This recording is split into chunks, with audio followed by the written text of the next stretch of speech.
Hi,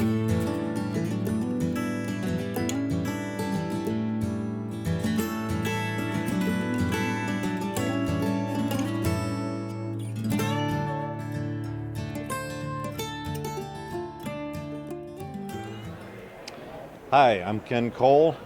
I live in Michigan, and I'm a Michigan collector of decoys. I started out like most regional collectors, buying everything from Michigan. But over the years, I've kind of narrowed it down, and the main focus right now that I have are on Ben Schmidt decoys. Ken, thanks for being with us today. If someone was interested in learning more about Ben Schmidt decoys, are there some distinguishing features they should look for? There are some features you should look for, and people need to remember that Ben Schmidt was carving decoys in the teens and right up into before he died in '68. He probably stopped around '65, '66. So there's so many different styles. What I brought today were some examples of some black ducks. Ben made some beautiful black ducks. I enjoy them. I have a lot of them. And the fun thing about Ben is that you have a hard time finding two decoys that are exactly the same. It's just whatever came off the knife or the hatchet that day, and that's what it was. But he did have some, especially in his puddle ducks, he had, you can see distinct periods of time. The cans, redheads, bluebills, there are some distinctions, but once you got into about the 40s to the 50s, they pretty much stayed the same. So what I brought here today is this bird. And this bird was probably made in late 20s to mid 30s, somewhere in there.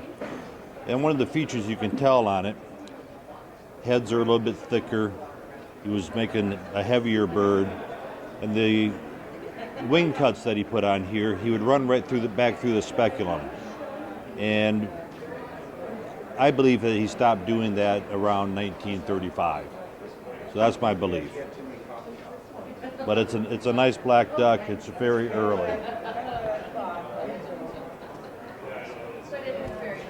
Here's another one of my favorites. It's oversized. Most of Ben's birds are oversized. But this here, you can see how he just left the hatchet marks. He just went at it with a hatchet and gouge, little knife work. This is still early, but it's oversized. Again, the speculum cuts are gone. He stopped him here with the wings, and it's just one of my favorite decoys. He didn't take it and finish it and smooth it all out and put any fancy paint on it. And he was a simple painter. But anyway, that bird was probably made in the early 40s.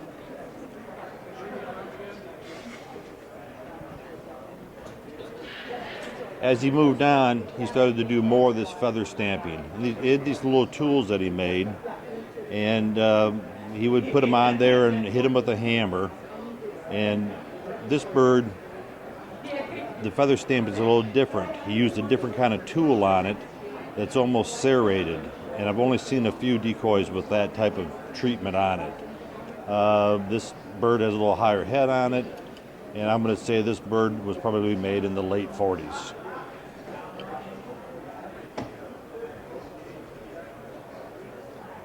As we progress into the 50s, by then people were buying plastic decoys, styrofoam decoys, herders with the canvas covers. So his output, I believe, during the 50s, while he made some really beautiful stuff, is because he had more time to spend on it. So this bird is a raised wing, which actually some of his earliest birds had this raised wingtip on the back of them. Not all do. But this bird has lots of feather stamping, tail cuts in it here. It's just a much more refined bird. So the fun thing is you can like what was done later or the earlier stuff, or me, I like it all. And I don't have anything to show you. Once he got to about 1960, he was losing his eyesight. He was much older, and some of that stuff is not as desirable. It just wasn't that well made, as you would expect from somebody that was 80 years old. Yeah. Well, Bill Mackey, very early collector, he claimed that when he came to Michigan and he saw Ben's work, he called in the All-American Decoy. And so people like these birds. They're a little more realistic than a lot of other decoys with the feather stamping and whatnot. So many people carved like him exactly. That's what we call it, the Ben Schmidt school. Now this actually was made by his brother, Frank, who was older. Very similar decoys. Obviously they're close. Every once in a while you'll see a Ben body with the Frank head on it. But Frank's work was not quite refined as much as Ben. Now this is a very nice Frank. You won't find a nicer Frank.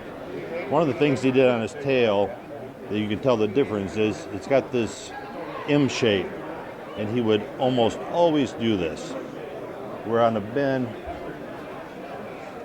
you're going to see it come back more to the wingtips to a point. Another distinction is Frank was content when he did this bandsaw cut here when he started carving. He didn't take the time to round these in, and I don't know if you can see that there, but these are kind of, the cheeks come down and they're pretty square here. Where on a Ben was more particular, and you can see from this bird how he rounded it back, and he just spent more time on it than Frank did. Now there are many other people that carved similar decoys to Ben.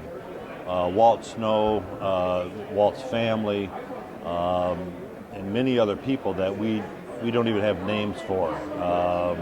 There's hundreds of them. So why they might look similar, they have some feather stamping on them, they claim they're from Michigan. You need to be aware that they're not Ben Schmidt's, and people didn't necessarily make them to fake people. They just thought so much of his decoys that they wanted theirs to look like his.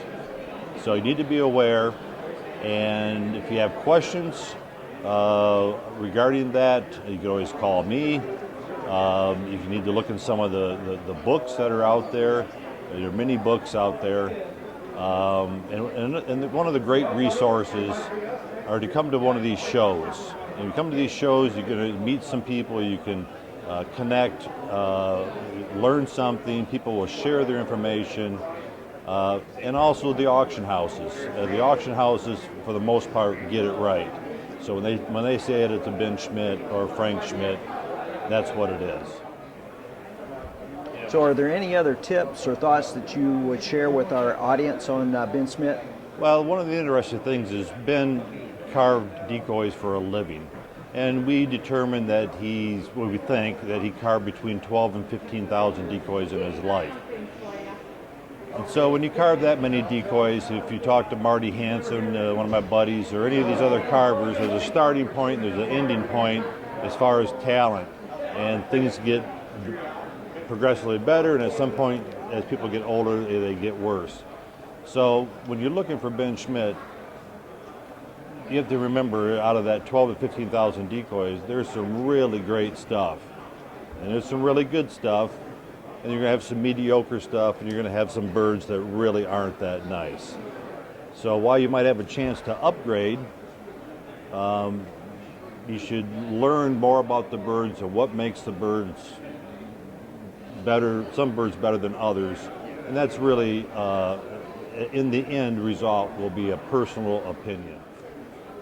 Ken, I just wanted to thank you for taking your time and sharing your knowledge regarding Ben Schmidt decoys with us. So thanks. Well, you're more than welcome. I hope people have learned something from this little talk. If you ever have any questions or have pictures of things that you'd like me to look at and help you with, feel free to contact me. My email address is kencole, KENCOLE 3 @AOL.com. Thanks for having me.